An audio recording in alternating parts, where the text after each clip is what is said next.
Hi hello, welcome to my YouTube channel. അപ്പോൾ ഇന്ന് ഞാൻ ഉണ്ടാക്കാൻ പോകുന്നത് ഒരു ഇറച്ചിച്ചോറാണ്. യൂട്യൂബിൽ കണ്ട ഒരു വീഡിയോ ആണ് കേട്ടോ. കണ്ടപ്പോൾ ഒന്ന് ട്രൈ ചെയ്ത് നോക്കാമെന്ന് വിചാരിച്ചു. ഇന്നെന്തായാലും സൺഡേ ആണ്, നൈറ്റ് ഡ്യൂട്ടിയാണ്. അപ്പോൾ പോകുന്നതിന് മുമ്പേ സമയമുണ്ട് ഇതൊക്കെ ഉണ്ടാക്കി നോക്കാനായിട്ട്. അപ്പോൾ ഞാൻ വിചാരിച്ചു ഇന്നെന്തായാലും ഇറച്ചിച്ചോറ് ഉണ്ടാക്കാമെന്ന് വിചാരിച്ചു. അതിന് ആവശ്യമായിട്ടുള്ള സാധനങ്ങൾ കുറച്ച് സവാള ഇങ്ങനെ നമ്മൾ നീളത്തിൽ ഇങ്ങനെ അരിഞ്ഞ് വെച്ചേക്കാം. പിന്നെ വേണ്ടത് ഒരു തക്കാളി, അതും ഇങ്ങനെ ചെറുതായിട്ട് അരിഞ്ഞ് വെച്ചിട്ടുണ്ട്. പിന്നെ ഇഞ്ചിയും വെളുത്തുള്ളിയും പച്ചമുളകും കൂടി നന്നായിട്ട് അരച്ച് വെച്ചിട്ടുണ്ട്. പിന്നെ വേണ്ടത് ചിക്കൻ. ഞാനിവിടെ എടുത്തിട്ടുള്ളത് ജീരകശാല അരിയാണ് കേട്ടോ. നമ്മളിത് കുക്കറിലാണ് കേട്ടോ ഉണ്ടാക്കാൻ പോണത്. അപ്പോൾ ഒരു കുക്കർ അടുപ്പത്തോട്ട് വെച്ചു. എന്നിട്ട് അതിനകത്തോട്ട് കുറച്ച് എണ്ണ ഒഴിച്ചു.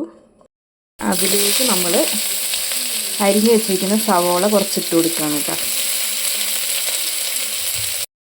സവോളയൊക്കെ ഒന്ന് നന്നായിട്ട് മൂത്ത് വരുന്നവരെ നമുക്കൊന്ന് ഇളക്കി കൊടുക്കാം.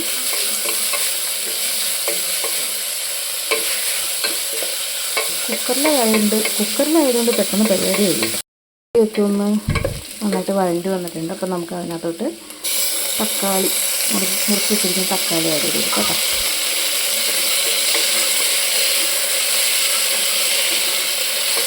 എന്താണെന്ന് വെച്ചാൽ അതൊന്ന് വഴണ്ടി വരുമ്പോൾ നമുക്ക് അരച്ച് വെച്ചിട്ടുള്ള വെളുത്തുള്ളി ഇഞ്ചി പേസ്റ്റ് ഇല്ലേ, പച്ചമുളകും ഇഞ്ചിയൊക്കെ നമ്മൾ അരച്ച് വെച്ചിരുന്നല്ലോ, ഇഞ്ചി വെളുത്തുള്ളിയൊക്കെ, അത് നമുക്ക് നോക്കിയിട്ട് ചേർത്ത് കൊടുക്കാം.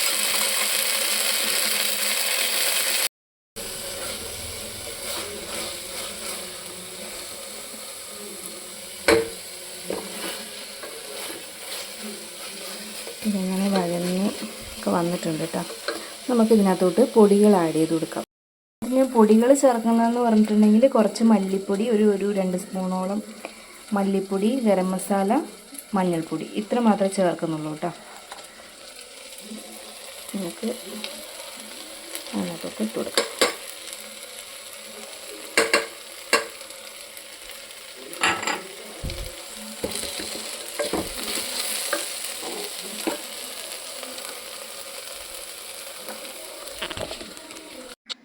അപ്പോൾ ഇഞ്ചി വെളുത്തുള്ളി പേസ്റ്റും മസാലയൊക്കെ ഇട്ടിട്ട് നമുക്കത് നന്നായിട്ടൊന്ന് പച്ചമണമൊക്കെ മാറി വരുന്ന വരെ ഒന്ന് നന്നായിട്ട് വഴറ്റി കൊടുക്കുക കേട്ടോ. ഒന്ന് നന്നായിട്ട് മൂപ്പിച്ചെടുക്കാം. ഞാൻ ഇതിനകത്തോട്ട് ഭയങ്കര ഡ്രൈ ആയിരിക്കുന്ന കാരണം ഞാൻ എന്ത് ചെയ്തു, ഈ ഇഞ്ചിയും വെളുത്തുള്ളിയും പച്ചമുളകൊക്കെ നമ്മൾ അരച്ചിട്ട് മിക്സി ജാറുണ്ടായിരുന്നില്ല, അതിനകത്തോട്ട് ഇച്ചിരി വെള്ളം ഒഴിച്ചിട്ട് ഞാൻ ആ മസാലയിലോട്ടൊന്ന് ഒഴിച്ച് കൊടുത്തു കേട്ടോ.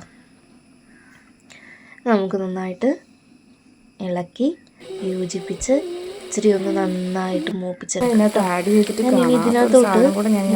മൂത്ത് വന്നപ്പം ഒരു ഇച്ചിരി തൈര് അതിനകത്ത് ഒഴിച്ചു കൊടുക്കുന്നുണ്ട്. കുറച്ചല്ലേ ചേർക്കുന്നത്.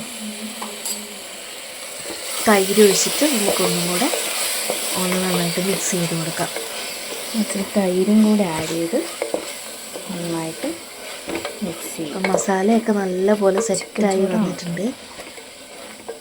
നല്ല മണമൊക്കെ വരുന്നുണ്ട് കേട്ടോ. കഴുകി വെച്ചിട്ടുള്ള ആ ഗരം മസാലയും ഇഞ്ചിയും വെളുത്തുള്ളി പേസ്റ്റും ഒക്കെയുള്ള നല്ല മണം വരുന്നുണ്ട്. നമുക്ക് ഇതിനകത്തോട്ട് ചിക്കൻ ആഡ് ചെയ്ത് കൊടുക്കാം കേട്ടോ. കഴുകി എടുത്ത് വെച്ചിട്ടുള്ള ചിക്കൻ ഈ മസാലയിലോട്ട് നമുക്ക് ആഡ് ചെയ്ത് കൊടുക്കാം.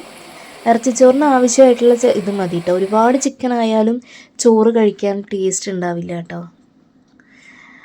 അപ്പോൾ ചിക്കൻ മസാലയിലോട്ടിട്ട് നന്നായിട്ട് ഇളക്കി നമുക്ക് ആ ചിക്കൻ ആ മസാലയിലൊക്കെ ഒന്ന് കിടന്ന് നന്നായിട്ട് പിടിച്ച് വരുന്നവരെ ഒന്ന് ഇളക്കിയിട്ട് നമുക്കൊരു 1/4 ഭാഗം വേവ് വരെ വേവിപ്പിച്ചെടുക്കാം. ചിക്കൻ ആയതുകൊണ്ട് നമുക്ക് അധികം വേവേണ്ട ആവശ്യമില്ല. റൈസ് കൂടെ ഇട്ടിട്ട് കുക്കറിൽ അടിക്കുകയാണ് ചെയ്യുക. അപ്പോൾ ചിക്കൻ ആവശ്യത്തിനുള്ള വെള്ളം ഒഴിക്കാം. അപ്പോൾ നമുക്ക് അരിയുടെ അളവിനനുസരിച്ച് ആവശ്യമായിട്ടുള്ള വെള്ളം ഒഴിച്ചു കൊടുക്കാം. അപ്പോൾ ഞാനിപ്പോൾ ജീരകശാല റൈസാണ് എടുത്തിരിക്കുന്നത്. 1.5 ഗ്ലാസ് അരി എടുത്തിട്ടുണ്ട് ഞാൻ. അപ്പോൾ അതിനനുസരിച്ച് 1.5 ഗ്ലാസ് വെള്ളം തന്നെ. കുക്കറിലാകുമ്പോൾ സെയിം അളവിനുള്ള വെള്ളം തന്നെ മതി കേട്ടോ. അപ്പോൾ 1.5 ഗ്ലാസ് അരിയാണെങ്കിൽ 1.5 ഗ്ലാസ് വെള്ളം തന്നെ മതി കേട്ടോ. ഇവിടെ ഇത് ഇച്ചിരി ഇങ്ങനെ കുഴഞ്ഞിരിക്കുന്നതാണ് ഇഷ്ടം കേട്ടോ. അപ്പോൾ ഒരു 2.5 ഗ്ലാസ് വെള്ളം ഞാൻ ഇട്ട് കൊടുക്കുന്നുണ്ട്. ആവശ്യത്തിനുള്ള ഉപ്പിട്ടു. അതിലോട്ട് നമ്മൾ കഴുകി വാരി വെച്ചിരിക്കുന്ന അരിയും ഇട്ടു. നമുക്കൊന്ന് ഇളക്കിയിട്ട് നന്നായി ഒന്ന് ഇളക്കി മിക്സ് ചെയ്തിട്ട് ഒന്ന് തിള വരുന്നത് വരെ വെയിറ്റ് ചെയ്തിട്ട് നമുക്ക് എന്ത് ചെയ്യാം, കുക്കറിൻ്റെ അടപ്പിട്ടിട്ട് അടച്ച് വെക്കാം കേട്ടോ. നന്നായി ഒന്ന് മിക്സ് ചെയ്തു അടപ്പിട്ടിട്ട് ഇനി വിസിൽ വരുന്നത് വരെ നമുക്ക് വെയിറ്റ് ചെയ്യാം.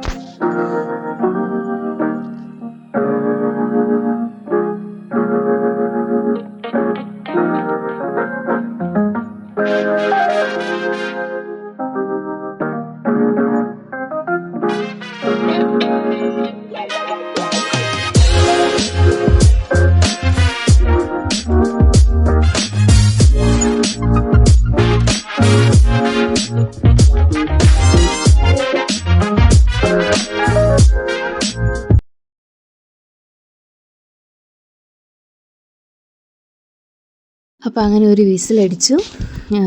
ഇറച്ചിച്ചോറ് വെന്ത് വന്നിട്ടുണ്ട്. ഞാനത് കുക്കറിൽ നമ്മൾ അധികം സ്പേസ് ഇല്ലാത്തതുകൊണ്ട് ഞാൻ വേറൊരു പാത്രത്തിലോട്ട് ഇറച്ചിച്ചോറ് റെഡിയായിട്ട് മാറ്റി ഒന്ന് ഇളക്കിയിട്ടു.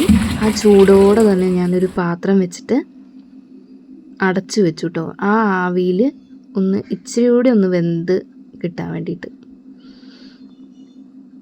അപ്പം അങ്ങനെ തന്നെ ഇളക്കിയിട്ട് അങ്ങനെ തന്നെ അടച്ച് എടുത്ത് വെച്ചു.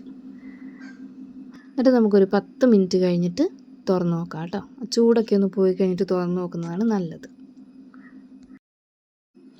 അപ്പോൾ ഇത് നമ്മുടെ ഇറച്ചിച്ചോറ് നല്ല റെഡി ആയിട്ടുണ്ട്, കഴിക്കാൻ പാകത്തിന്. കുറച്ച് മല്ലിയിലയൊക്കെ ഞാൻ മുറിച്ച് വെറുതെ ഒന്ന് അതിൻ്റെ മേലെയൂടെ ഇങ്ങനെ ഇട്ട് കൊടുത്തു. അപ്പം നമ്മുടെ ഇറച്ചിച്ചോറ് റെഡി ആയിട്ടുണ്ട്. ഇത്രയേ ഉള്ളൂ പരിപാടി. അപ്പോൾ എല്ലാവരും ഒന്ന് ചെയ്ത് നോക്കണം കേട്ടോ, നല്ല ടേസ്റ്റാണ്. എന്തായാലും എൻ്റെ കെട്ടിയവൻ്റെ അപ്രൂവൽ കിട്ടിയിട്ടുണ്ട്.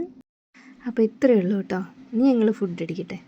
അപ്പോൾ വീണ്ടും ഒരു പുതിയ വീഡിയോ ആയിട്ട് വീണ്ടും കാണാം. Bye bye.